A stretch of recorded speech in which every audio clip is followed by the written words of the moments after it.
لا أقسم بيوم القيامة ولا أقسم بالنفس اللوامة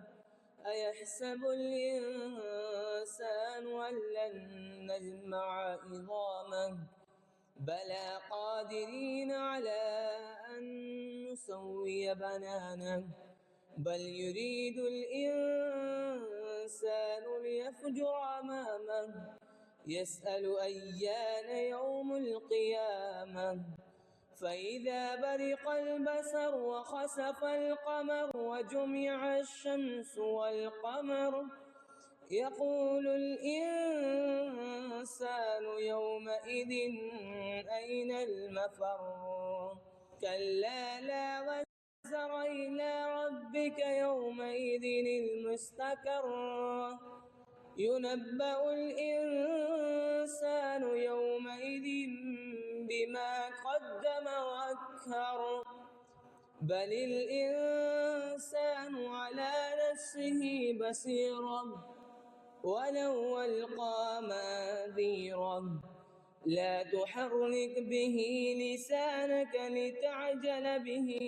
إن علينا جمعه وقرآنه فإذا قرأناه فاتبع قرآنه ثم إن علينا بيانه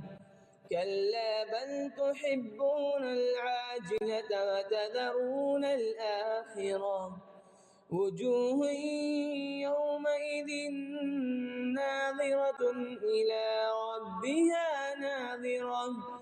ووجوه يومئذ باسرة تظن أن يفعل بها فاقرة كلا إذا بلغت التراقي وقيل من راق وظن أنه الفراق والتفت الساق بالساق إلى ربك يومئذ المساق فلا صدق ولا صلى ولكن كذب وتولى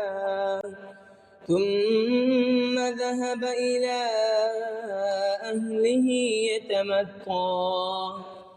أولى لك فأولى ثم أولى لك فأولى أيحسب الإنسان أن يترك سدى لم يكن نطفة من مني يمنى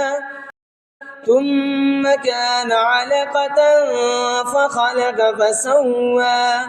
فجعل منه الزوجين الذكر والأنثى